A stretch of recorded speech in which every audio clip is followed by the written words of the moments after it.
Hello and welcome to a look at Who Framed Roger Rabbit for the Commodore 64, a game that was made by Silent Software and released by Buena Vista. As you can likely imagine, the plot of this game is loosely based around the film by the same name, an absolutely brilliant film if you haven't seen it, starring Bob Hoskins, and yeah, well worth a look. It's amazing. But regardless, 1947 Hollywood and tunes are as real as you and me. They go about doing things like people do, like going to work and go home from work and all that kind of stuff. And the game's hero, and the film's hero for that matter, Roger Rabbit, is a Saturday matinee hero idol kind of thing, working for Maroon Cartoons, and everything is honky-dory, lovely-dovely, or whatever else you might call it.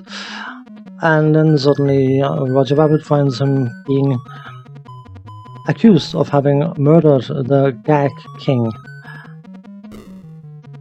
The Gag King happened to own Toontown, and he had promised that the town would be given to the Toons when he died, but his will has gone missing. And of course, with Roger Rabbit being accused of having offed him, he has to very quickly try to find the will and then stop the evil Judge Doom, who has set various things in motion, from taking over control of Toontown and expose it to the dip.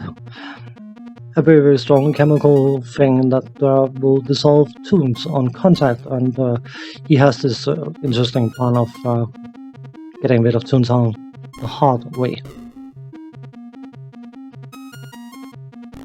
You start off by driving to a restaurant in Benny the Cab, where you have to drive along the street racing Judge Doom and jumping over cars, buses, and green goo, which is bottles of dip. And once you have completed the race and hopefully won the race against Judge Doom, you will arrive at the Ink and Print Club. But of course, the Gag King, being the Gag King, has printed his will on invisible ink, and that's been mixed with napkins and all sorts of other objects, which penguin waiters are busy putting out on various different serving tables. And Roger Rabbit has to go and pick up all the papers in order to be able to scan every single piece in order to find the will. Writing a will on invisible ink, what a clever idea.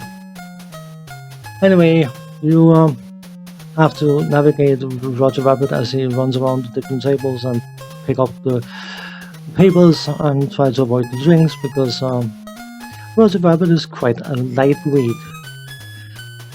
While you're doing that, you have to avoid the gorilla bouncer, which is crossing at the bottom of the screen. He will only grab hold of Roger Rabbit at the two lowest tables, or closest tables if you want. But beyond that, the music is your timer, Once the music stops, you will get kicked out of the Ink and Print Club. And whether you manage to get all the papers or not, you will still progress to the next level.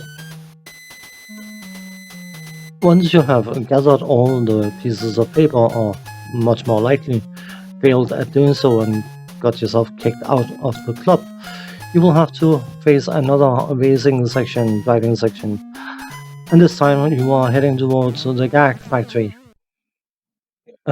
for a final showdown with Judge Doom.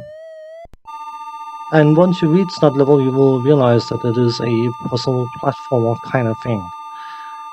Because of course you have to reach Judge Doom, but barring the path are several of his weasel henchmen that you can either bypass by temporarily stunning them and jumping over them, or much more interestingly, you can pick up various gags, because of course it is a gag factory, and try and get the weasels to succumb to death from laughing. Using various different gags like exploding cigars and fake nose and glasses and that kind of stuff will make them keel over and eventually give up the ghost. But beyond the weasels, you have various different puzzle elements that you have to do in a very specific order in order to progress on that level. Obviously, you don't have an awful lot of time because Judge Doom is an unpleasant individual, and he is trying very hard to give your wife, Jessica Rabbit, a shower she won't forget. From a graphical point of view, I think this game looks absolutely excellent. You can easily get a feel for a 1947-ish setting based on the graphics, and the general tone and style and quality of the graphics is very high. I wouldn't use the word exceptional, but it is definitely very high. And the color use is incredibly good. There's an awful lot of Commodore 64 games where it turns out to be grey on grey, but the use of the colors they have chosen to use in this particular game is used effectively, and it works incredibly well. The sound effects are of a good quality. Nothing spectacular, but definitely not bad either. They're very fitting for the game, and the most annoying sound effect is easily when Roger Rabbit, by mistake, have a drink in the Ink and Print Club. It is, in my opinion, unnecessarily noisy, but it's a minor point. The music is excellent. It is a sort of a jazzy style music, and I think it is done in a high quality way, and it sounds amazing, and it fits the game incredibly well. Again, 1947-ish setting. The controls are by and large fine. There's nothing spacey about them in any way, shape or form. On the driving section, right to accelerate, left to brake, up to fire to jump, and up and fire to jump up on the rooftops if you feel like driving up there.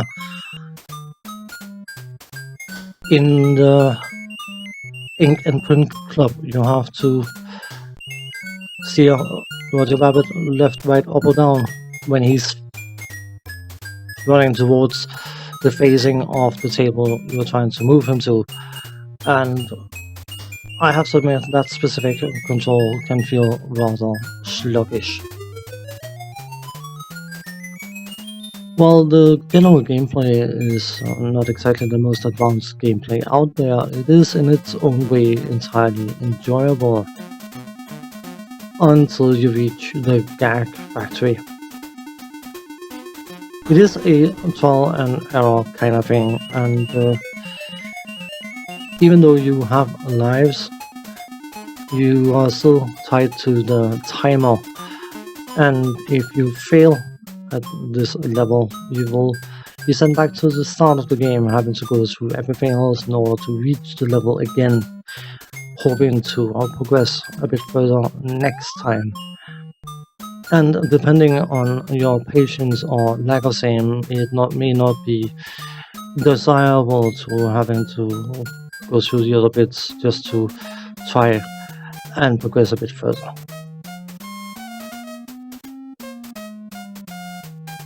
Now, the film was a bit of a technical masterpiece, because even though live action and animated cartoons had been used together before, the level of the quality and believability of Who Framed Roger Rabbit was quite a milestone at its time of release, and the film is absolutely excellent. It's funny, it's enjoyable, it's amazing. Which is not something you can say about this game. But there is something I can't put words on that still makes me enjoy it to a certain point, at least.